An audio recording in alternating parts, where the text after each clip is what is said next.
सौभाग्य का दिन है कि आज हमने उत्तराखंड ओपन यूनिवर्सिटी के 10वें कॉन्वोकेशन किया है, जिसके अंदर में 18,416 स्टूडेंट्स को डिग्री दी गई।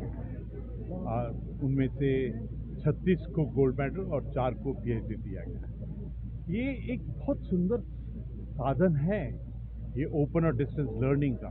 मुझे ऐसा लगा कि सचमुच में डिजिटाइजेशन का एक बहुत सुंदर पॉइंट है, जिससे कि हम अपने दूर दराज, स्पेशली उत्तराखंड के इलाके जो हैं, वो दूर दराज ग्रामीण इलाके, सोल्जर, महिला, विकलांग, उनके लिए एजुकेशन का एक बहुत सुंदर सिस्टम है। और मुझे बहुत खुशी है कि जो यहाँ का कैंपस नेटवर्क है वो यूनिवर्सिटी ने बहुत सुदृढ़ किया है। जो डिजिटाइजेशन के जो स्टडी मटेरियल है, कार्यक्रम है, उसके अंदर में एक बहुत ही बड़ा परिवर्तन लेके आए। सच कहूँ तो मुझे ऐसा लगता है ये जो ओपन यूनिवर्सिटी का कॉन्सेप्ट है, जिस प्रकार से उत्तराखंड ओपन यूनिवर्सिटी कार्य कर रही है, सचमुच एक क्रांति है। एक साइलेंट क्रांति है कि हमारे वो परिवार के सदस्य जो जिनकी जिम्मेदारियां हैं, परिस्थितियां हैं, जो किसी कारण उच्च शिक्षा प्राप्त नहीं कर सके, उनको उच्च शिक्षा कैसे दी जाए। और सच कहूँ तो 21st सेंचुरी का जो युग है, इसके लिए हमको अपने हर एक भारतीय को तैयार करना पड़ेगा।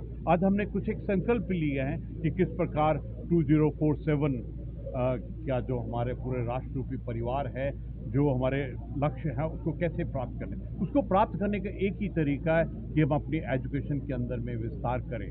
और ये जो आपने कहा है, ये एक बहुत ही सुंदर फोकस है। मुझे ऐसा लगता है कि 21st सेंचुरी अपने आप से कह रही है कि हम अपने एजुकेशन स्टैंडर्ड को कैसे लेके आए। तो ये उत्तराखंड की आत्मा का सबसे प्राथमिकता का पॉइंट है रिवर्स माइग्रेशन। अगर आपने तो पहले देखा होगा कि मैंने 5 अपने मिशन बनाए थे एज ए गवर्नर 2021 में। उसमें पहला जो मिशन था वो था रिवर्स माइग्रेशन। एक्चुअली ये हमारे जो उत्तराखंड की आत्मा है वो हमारे पर्वतीय डिस्ट्रिक्ट में ही बसती है। और मुझे ऐसा लगता है कि हमने देखा था जब कोविड हुआ था, हमारे कुछ साथी थे जो प्रभावित इलाकों से, कोविड के प्रभावित इलाकों से वापस आए थे। उन्होंने एक बहुत सुंदर हमको एग्जाम्पल दिया है कि आप अपने गांव के अंदर में ही समृद्धि कर सकते हैं। बात है सिर्फ सोच विचार और धारणा की। बात है कि किस प्रकार हम इंफ्रास्ट्रक्चर बनाएं, किस प्रकार उनको सुविधा दें और एक परिवर्तन लेके आए। कभी कभी ऐसा लगता है कि कोविड में हमने देखा कि पूरी दुनिया चाहती थी कि कोई हमको ऐसा जगह मिल जाए जो जिसमें दिव्यता हो, भव्यता हो, पहाड़ हो, सुंदर जगह है। हमारे पास तो ये इतने सुंदर इलाका है। मैं तो कहूँगा कि जितने भी हमारे उत्तराखंडी हैं, मैं उनको कहूँगा कि आप अपनी जड़ों को, अपनी धरोहर को अपने गांव के अंदर में आए। मेरा तो ये आपको मैसेज है कि जो एनवायरनमेंट यहाँ है वो पूरी दुनिया में कहीं नहीं है। तो आपका जो पॉइंट बहुत अच्छा लगा। I would like to thank you for this point. और मुझे ऐसा लगता है कि आज राष्ट्रीय युवा दिवस है और आज हमारे लिए एक संकल्प लेने का एक दिन है कि किस प्रकार हम राष्ट्र के अंदर में योगदान दे सकते हैं।